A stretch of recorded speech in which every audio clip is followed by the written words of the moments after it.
Good day, Sir Blasphemy here for Sir Blasphemy's Travels. How you guys doing out there today? I hope you're doing well and all that good stuff. Today I promised you guys a follow-up video to my Renaissance Pleasure Faire experience. And this is mainly for the vendors out there that maybe are considering this fair. I'm just going to kind of briefly try to summarize what my experience was in this fair. So right off the bat, it was not a good one. I would not recommend doing the Renaissance Pleasure Faire. If you don't live in California, I wouldn't recommend doing this fair. I know that there's other vendors that I run into at other fairs that do that fair, but we all seem to be saying the same thing. I was warned against doing this fair from very known vendors that you patrons probably go and visit all the time. They told me not to do this fair. I found out the hard way of why. So I kind of want to give a brief summary of what my experience was and you know, what to expect if you are a vendor and you decide you want to do this. Also, to put this out there too, I want other Renaissance Pleasure Fairs. I want other Renaissance fairs to know, if they haven't seen this video, I won't ever be doing videos like this on a negative light about a fair ever again. Even if I do have a negative experience, I won't be doing that. That it was so bad at this fair that I needed to point this out to other vendors to kind of stay away from this. So what I want to get into here is just kind of my experience and what the other vendors that may be considering this particular fair need to know. First and foremost, the Renaissance Pleasure Faire is not vendor friendly at all. And what I mean by that is that it's more designed for the management there to have an easier time.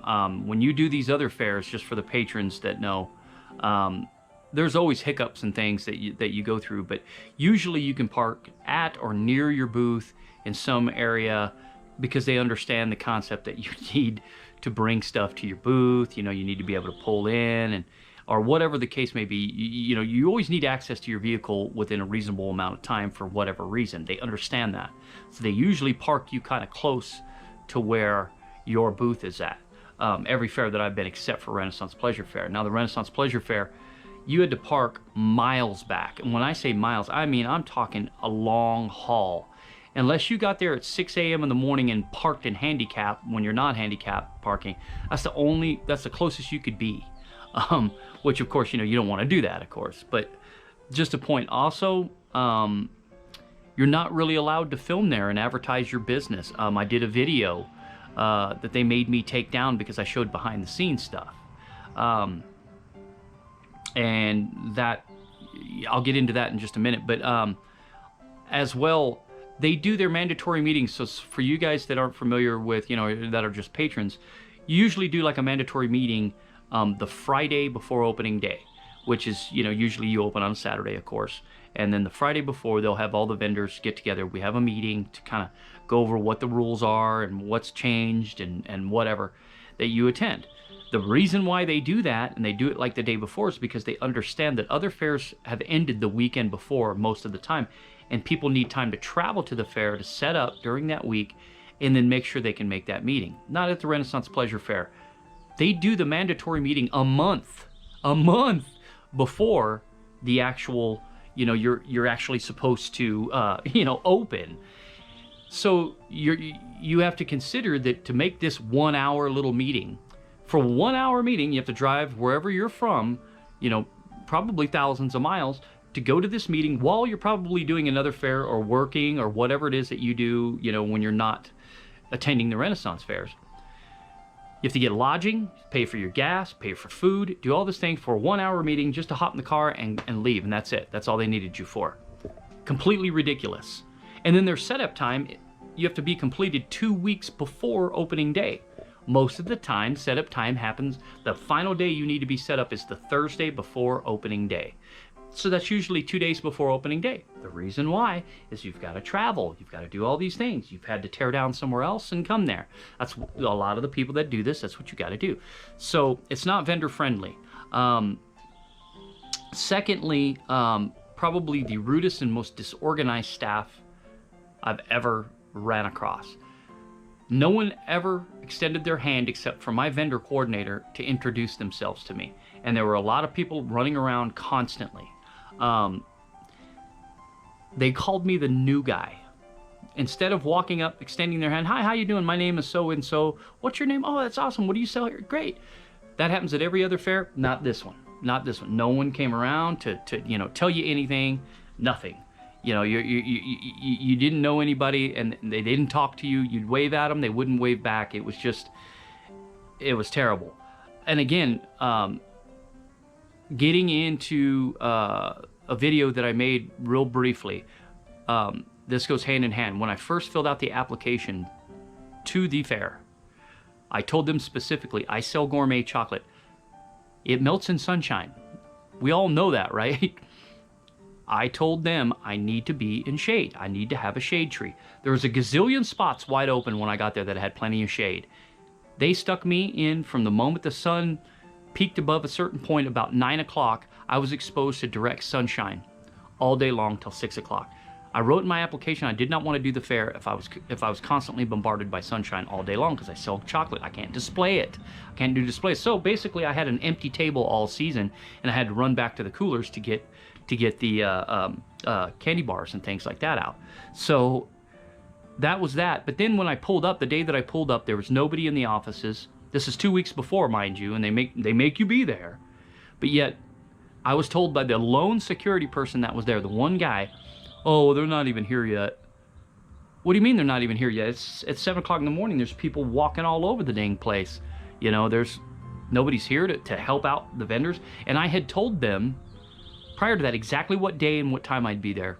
Nobody was there to meet me at all.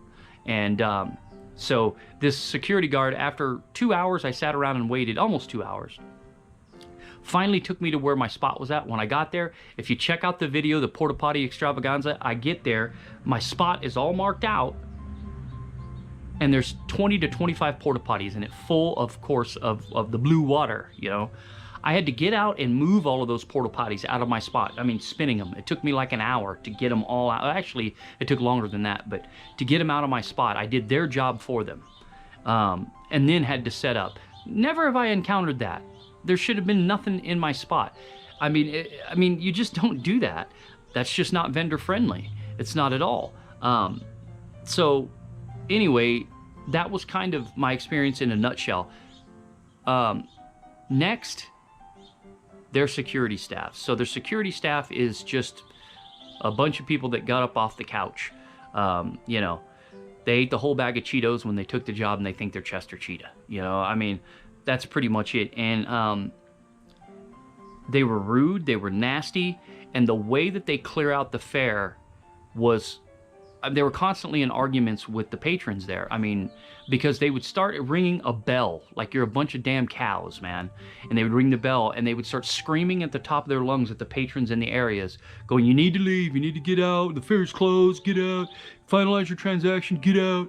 And I mean, it was just, and we're talking about screaming, and this wave of security people behind them would be, not cops, security, would just a bunch of ham and eggers would be rushing people out.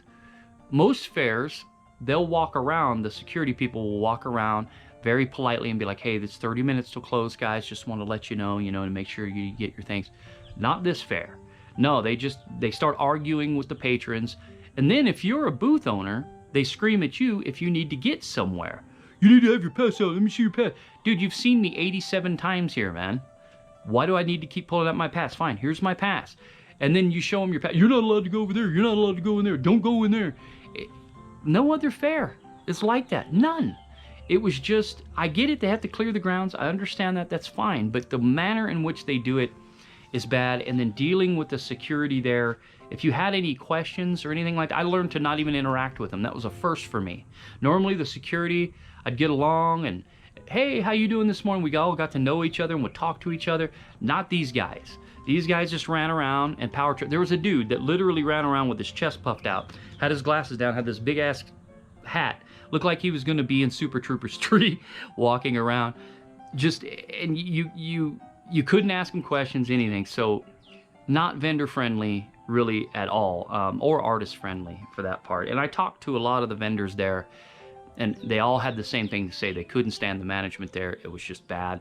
Everybody has grievances somewhere with the management or something at these fairs, just like you do when you're at work, at a normal job, whatever. But those are small things, and they work with each other, and they get this fair. No, it was just foul.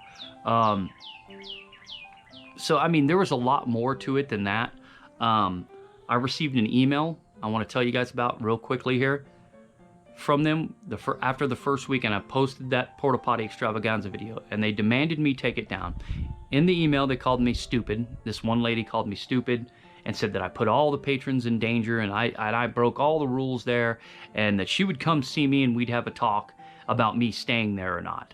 But at that point, I didn't care. I didn't care. I would have packed up my stuff and left if it had been me, because I'd already had such a bad experience there. So needless to say, I did respond once the season was over, and I let her know, don't you ever talk to me, another vendor, or, you know, an artist ever again like that, like you talk to me. So, you know, this is it in a nutshell. I promised you guys I would do this follow-up video, but that's pretty much it. If you're a vendor and you're considering the Renaissance Pleasure Faire, in Irwindale, California, don't do it. It's a bad idea, and it's not that lucrative.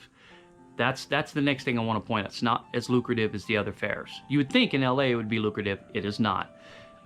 It was mainly their best day where it was packed and all that stuff. And you're talking about after 2 years, you know, I was breaking records at all the other fairs because of COVID and all that. I was just having what I would call good days there, pretty much, and average days.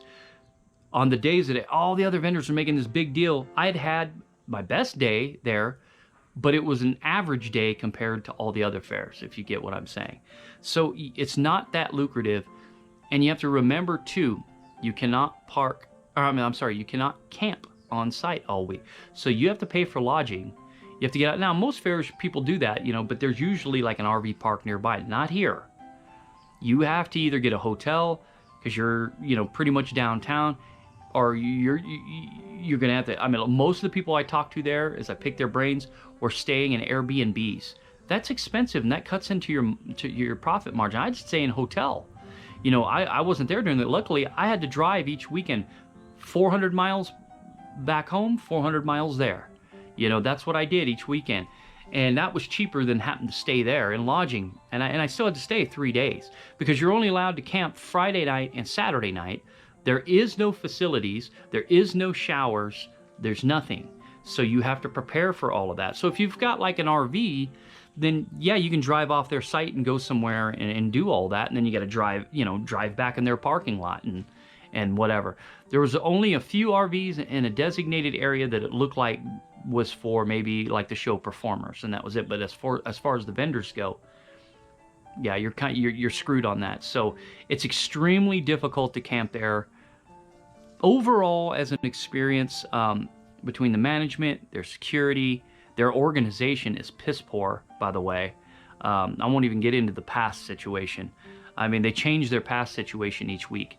You pull up one day after pulling in on the grounds and being able to pull in, load up your booth, and then go out and park.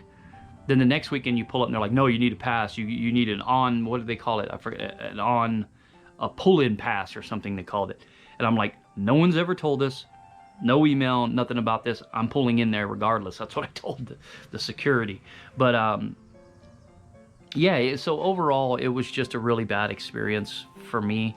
I wouldn't recommend it for any vendors out there. So, you know, I don't want to go on too long of a rant here, but that's pretty much it, guys. I wish I could tell you everything. It would take, you know, this would be an hour-long video if I did. It was just a really, really bad fair. A terrible fair to attend. If you're a vendor thinking about it, it's not as lucrative as the other fairs. I would recommend doing Arizona, definitely Texas Renaissance Festival, Bristol, Oklahoma, Kansas City, you know, do Scarborough, do those fairs, because it's worth it when you're there, and you can camp. Most of those places you can stay on site for a good period of time, and if you can't, there's always a spot that's cheap and affordable, really close, that you can stay at during the whole duration of the fair. So, and also the management is more understanding at these other fairs that vendors have to do a lot of things and have to spin a lot of plates to make this happen, and they respect that usually. So anyway, that's pretty much it, man. Stay away from the Renaissance Pleasure Faire in Irwindale, California. Not if you're a patron. Go enjoy, and you know, make sure you give the vendors love that are there, because they're going through hell to be there for you in the background. Spend your money with them, help those small businesses, and help those people, because we really need it, you know, from you. But as far as a vendor, it's not worth it. There's plenty of other springtime fairs to choose from in this country. Stay away from that one. It's more like a farmer's market than it is a Renaissance fair, to be totally honest with you. You can't build on site. You can't do anything. There's no permanent structures. It's really a homely looking little fair, and it's ran very poorly.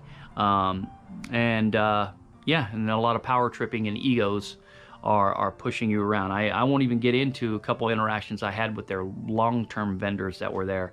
I mean, me just trying to be nice and then being about as rude as possible. Never experienced that before. But anyway, that's pretty much it. Stay away from the Renaissance Pleasure Faire in Irwindale, California if you're a vendor or even an artist. There's plenty of other good paying fairs out there. Don't do that fair. Until they move or change or do something different, stay away from it. It's a bad fair. You'll make money, but it's not lucrative. So there you go. Anyway, I hope you enjoyed the video. I promised you guys I would do this and give you a little insight. And yeah, that's pretty much it. So I hope you guys enjoyed how my Blasphemy tastes today.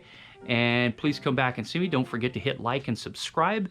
I'll be doing some more videos coming up. I'm going to be in Sedona and all that good stuff. So I've got some coming up, maybe even the Grand Canyon. So yeah, like and subscribe. Comment when you can. I always try to comment. And until next time, be well, do well, and Sir Blasphemy is out. See ya.